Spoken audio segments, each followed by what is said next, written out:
The first edition of Closer Than We Think ran in January 1958. No coincidence that Sputnik launched in October of 1957, the first man-made artificial satellite launched by the Soviet Union.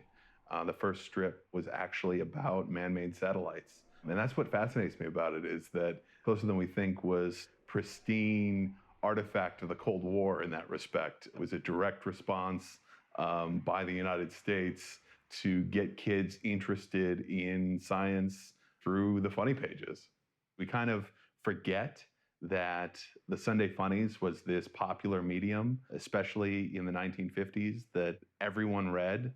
And Closer Than We Think, as this techno-utopian vision of tomorrow, gives kids this not only educational futurism, if you will, but this sort of rally around what the future could be like against the Soviets. If it's satellites or even streamlined cars, it's a very Americanized vision of what the future is going to look like. It was an exuberant expectation that the future was going to come true, like all these drawings were showing people. We were going to ride around in self-driving cars. Now it's coming true. We were going to ride around in cars that were sort of big glass canopy teardrops and things. And the exuberance of the technological expectation was really quite wonderful. There was kind of a technological optimism based on the fact that we had just figured out how to crack the atom. There was an idea that we were going to be able to make technological advances, which even started to appear in industrial design. Cars started trying to look futuristic. Toasters started trying to look futuristic. And Radebaugh, in his drawing career, was part of that movement. So there were many other people drawing futuristic-looking cars. His were among the better examples of that. So he was used to the idea of thinking about where is design going to go, where is technology going to go. And when he had the idea of Closer Than We Think, he somehow knew enough about industrial design and automotive design and technology to be able to make some great guesses about where things might be heading and what might be possible in the future if somebody took the time to actually build it. A lot of Radebaugh's stuff came true because he was really working from this very practical starting point. And so you could really go a couple decades into the future, or maybe sometimes, more or less, and see that he was tapped into actual product development, and he was, thinking through sometimes really big picture things and sometimes really small things, like the TV you watch. There was a trajectory there, and it was kind of based around this real thing. It's very hard to predict the future. If you look at the history of predictions, it isn't very encouraging. A year or two before the Wright brothers, most people were saying flight's impossible. Nobody predicted the internet. Self-driving cars now seem like they're inevitable. Again, if you go back just 10 years, anybody who knew anything about this was saying that computers will never be able to navigate streets like this. So it's hard to make specific predictions, but if you look at long-term trends, what you can see is that over decades or centuries, you can predict that human lifespans will continue to get longer. You can predict that economic growth will keep pulling people out of poverty.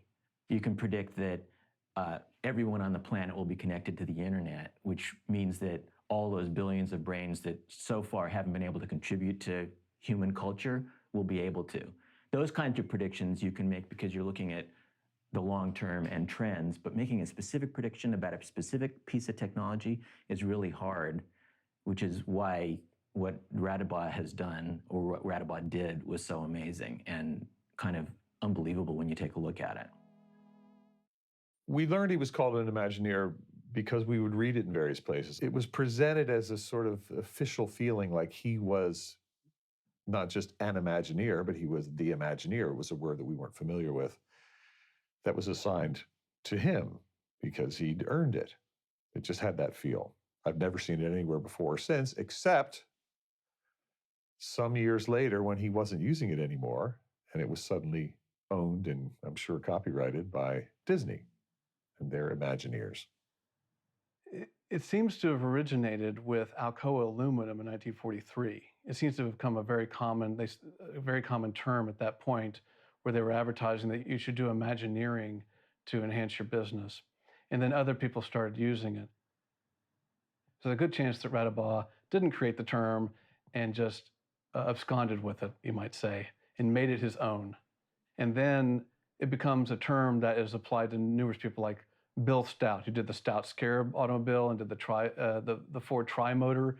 People started using it to identify him, Imagineer Stout, Imagineer this guy, he's an Imagineer. It started to become a term in the late 40s, mid to late 40s, to describe people who were kind of visionary. I could easily see Radebaugh just making it his own, taking it and embracing it and making it his term. As a historian who studies a lot of designers, I often find that they take credit for things they didn't do. They have big egos. They inflate their importance, knowingly create mythologies that are not true for various different purposes.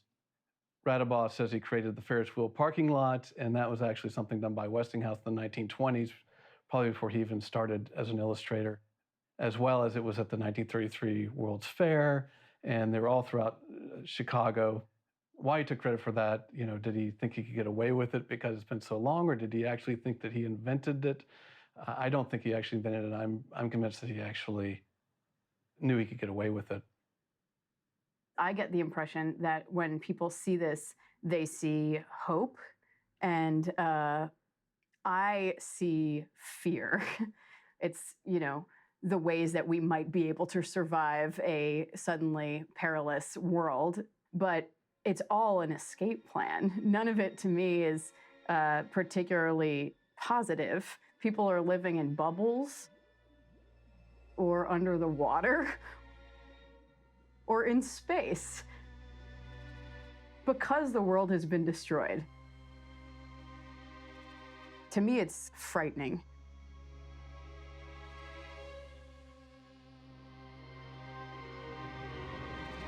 A small amount of it is dealing with things that we would really need help with in the world at the time. I think it's really beautiful, and there are aspects of it that are hopeful, but so much of it has nothing to do with the natural world, either altering actual agriculture of the time or actual landscapes of Earth, or just not being on it whatsoever. I just wonder what people's responses were to Closer Than We Think. If it was making them hopeful, it seems like it must have in a way, because at a time where all of a sudden things seemed really scary, of the potential of mass nuclear warfare, these seem like great, encouraging visions of an American future specifically. We're the largest collection in the entire world. Our collection holds over 3 million pieces. 2.5 million of that is comic strip clippings and tear sheets, so a whole page of the newspaper torn out, in this case, the comic section. But about 400,000 of it is original art, and it can be original art from things like Closer Than We Think. This collection came to us from the International Museum of Cartoon Art, which was one of the first museums in the United States dedicated solely to comics and cartoon art, founded by Mort Walker, who's the creator of Beetle Bailey, famous comic strip that's still around today. He founded this museum and was just gaining, I think, close to 200,000 pieces from various other institutions, be it syndicates that were closing down and had leftover original art or proof sheets from comics that they had run. So he amassed this very large collection, and after the museum had been around for a couple decades, when they finally folded, their collection came to us. So that's where we got it, but from my understanding, he got it originally from the Chicago Tribune's archive. We have a climate-controlled facility, so our archive, where all of our original art is kept, is constantly at a low temperature and humidity, monitored 24 hours a day under very high security. And the Closer Than We Think collection is within acid-free boxes in that archival space. Of Arthur Radebaugh's work, we have about 6 or 7 boxes of original art from Closer Than We Think. Here's the first one. This is Bristol board, and he, unlike with the other ones where that texture is coming from that, for this he actually did a airbrush effect, splatter paint effect. But yeah, it is on pretty thick Bristol board. or illustration board is what it's also called.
I find that the shocking thing about Radebaugh is how many of his predictions aren't just close, but are right on the money.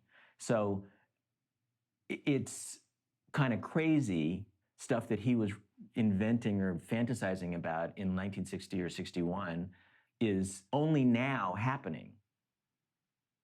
Well, you know, I tell people the future came true, but it came true in little bits and pieces called consumer goods. He drew a wristwatch TV. It's kind of amazing how targeted some of the predictions are. And other ones, he was right in seeing that there was a need for something or that something would be possible, but maybe didn't see how it would be applied. You know, a Roomba is not the same as a robot housemaid is a good one.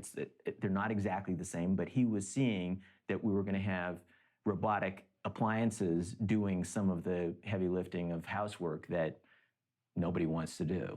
Wall-to-wall television has existed for about a decade, you know, 100-inch screens and bigger.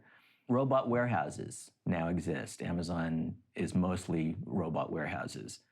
Rocket mailmen. So he didn't get this quite right, but his idea that your mail would get delivered to you by some kind of transport is Amazon and Google both experimenting with drone delivery. It's like, took the person out of the equation, but the idea that something was going to come directly to you by some mechanical device, it turns out to be right. He had a thing called One World Job Market, which LinkedIn and the rest of our social networks are kind of making us all global citizens. People are applying for jobs in far-off locations using this networked economy that we now have. He did a couple things about education, push-button education or every home a classroom. You can now go on the internet and take courses at almost any college in the country. You can go on Udacity. You can see things on YouTube. The idea that education now comes to you in your home happens all the time now. When it comes to gauging whether Radbaugh's predictions are accurate, I think it's tough to say. I think every old prediction for the future is sort of a Rorschach test because you're going to see what you want to see. Let's take a Radebaugh prediction of video phone. You see an executive at his desk. He's got a video phone. Was that accurate? Sure, we've got FaceTime. We've got all these, technologies that give us the video phone. Does it look like Radbaugh's particular vision of the video phone with the, circular screen sitting on the executive's desk? No, it doesn't. So can you call that prediction accurate? Sure. No, I don't know. I don't have a video phone that looks like that. It'd be pretty cool if I did, but I don't. Every piece of futurism is a Rorschach test. No one is psychic. That's what makes old visions of the future fun. No one's going to get it 100% right. And even if someone was really, really close, it's still going to be just a little bit off. It's going to be just enough off that it's going to look really cool. Cartoonists have had a history of drawing futuristic scenes, and a lot of it is because I think cartooning is escapism. I mean, it's a really isolated practice. People who are making things that are especially dailies coming out every single day are spending a lot of times alone in a room focusing on this stuff. And so there's a lot of dreaming involved. Creating visions of the future is not something that started with Radebaugh by any stretch. Dating back to the really early 1900s, some similar ideas to what Radebaugh would do later, especially with people flying on propellers that are attached to their back. Radebaugh was not a known cartoonist in the grand scheme of things. I don't think that Closer Than We Think was widely syndicated. His name is not known by, almost any scholars in the field. Even when I first started researching him, no one I knew had ever heard of him, and the people I know are the people who know about this stuff. So I think he was probably really well known, I would guess, in the science and automotive illustration world. But in a lot of ways, he wasn't a cartoonist. He was an illustrator. It was amazing to me that he was so obscure because the science fiction people all have their favorites and love them and honor them, and there's articles written about them. He's parallel to Frank R. Paul. Paul has a very quirky style. Radebaugh has a very quirky style, but they're working in different fields where I feel like Paul is strictly in the science fiction community and Radebaugh is kind of selling this to everyone else. So his stuff wasn't as popularly embraced and remembered as the science fiction and pulp covers that we still know and love today, that any number of people can tell you who those artists are.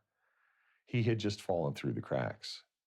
We looked and looked for a science fiction connection, like, oh, he must have done a cover of, an Isaac Asimov book or something like that. And there was really no apparent Radebaugh overlap with the world of science fiction, even though, at least on the surface, his work looks so closely allied with what science fiction was and what it was doing.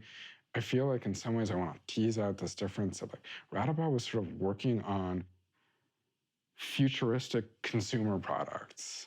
And he wasn't necessarily talking about alternate realities. The realities are still sort of like this happy, sterile, gleaming, white 1950s reality, but just with flying cars instead of regular cars.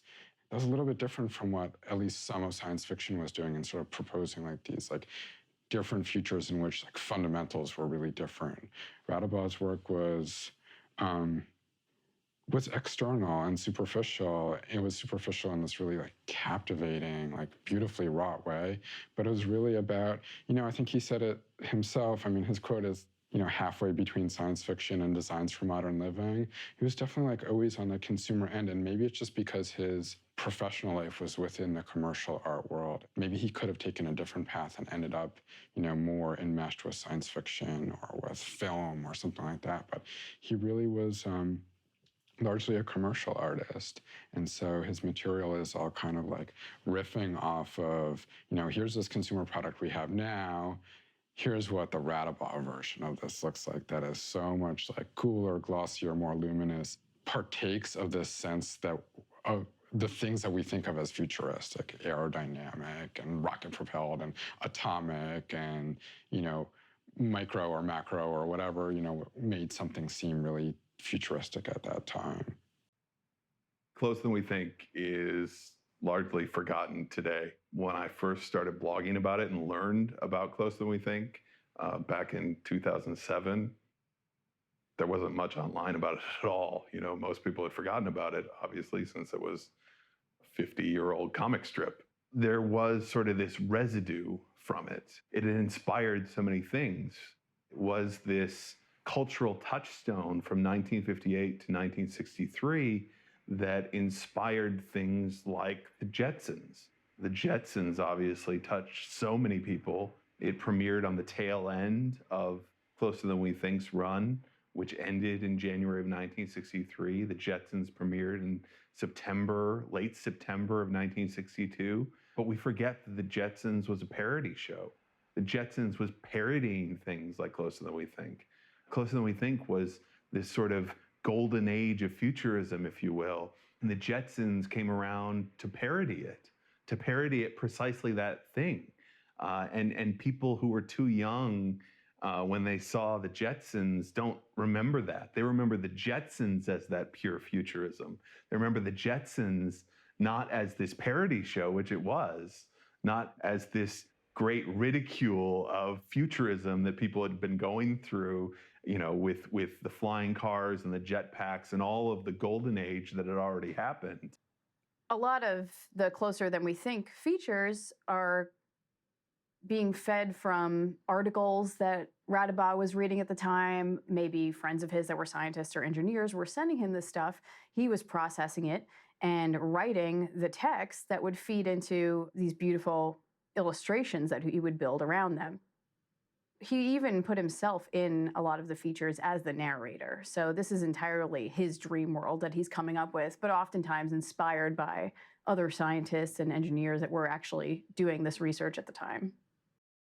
At the same time that Radebaugh was doing Closer Than We Think, there was Athelstan Spilhaus, who was in Minnesota at the time. He was an academic who wrote Our New Age, which was another Sunday funny that came out nearly at the exact same time. And this comic strip was a little bit different. It wasn't explicitly about the future.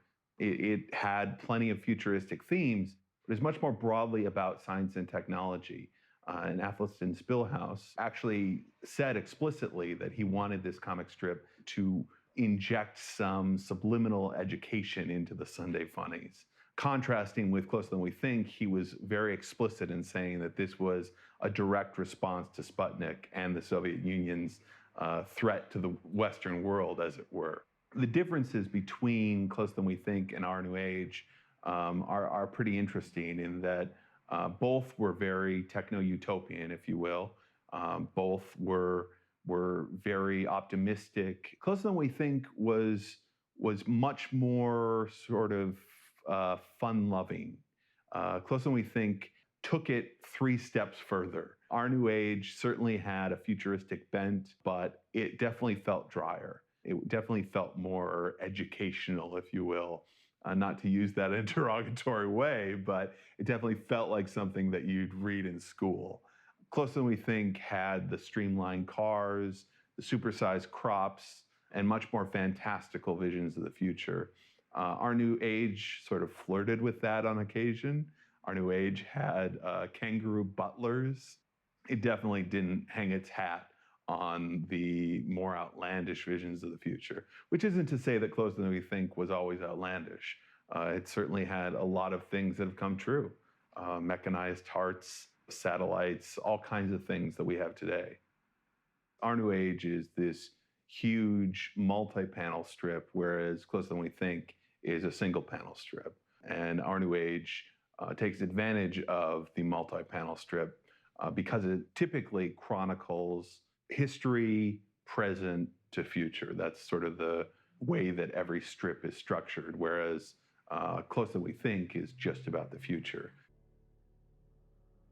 It's not uncommon, actually, to find so many gaps in histories of artists like Radebaugh, and especially folks that came before him. comics have throughout history been considered a lower art form because people think they were just made for kids or made for the masses, or really when they first emerged in the newspapers, made to just sell more papers for commercial purposes. So with those ideas in mind, this stuff was never saved. I mean, really up until the 1940s and sometimes even later, it's rare that original art was saved because the idea was to get it into print and then move on. You know, it was a real business, and it was not looked at as fine art, because it's so mass produced, I think is one of the reasons. A lot of the things that have survived, luckily, are newspaper tear sheets and clippings. And many of those things were even thrown out by libraries when they transferred their collections to microfilm. And microfilm, of course, is really not great because it's only in black and white. So all the beautiful color from Sunday Comics pages is completely lost, and it's not durable because it's film. So the more it's used, the more it's scratched up and covered in fingerprints. So the actual clippings that happen to be saved by certain collectors, in many cases, they are literally the only evidence that a lot of this stuff has existed. Commercially, once the job's over, nobody cares. They're on to the next job. All the U.S. Steel art was going to be destroyed by the agency in Pittsburgh. It's a merchandising, advertising effort. Had nothing to do with keeping it or treasuring it or any of that. It was momentary. The books were printed. They were given out to the auto industry and vehicle designers all over the world. And once the job is over, then they don't care. So it's a whole thing of how important is this and why, socially or technologically or as a media sort of museum review. And that's sort of a rare thing. The honorific keeping of what's been done is not that common. I've got to believe that there are things that are in the world now that only exist because Radebaugh dreamed them up, put them in a drawing, and then let the rest of us imagine with him what the world with that in it could be. I think futurists and people making guesses about the future is part of what drives technological change. I think what's interesting about studying past visions of the future is that they rarely say something about the actual future. We become obsessed when it comes to past visions of the future, what they got right, what they got wrong. To me, the most interesting question about these past visions of the future is what they say about the people that made them. A prediction of the future says much more about the people making that prediction and the time in which that prediction was made than it does about the actual future.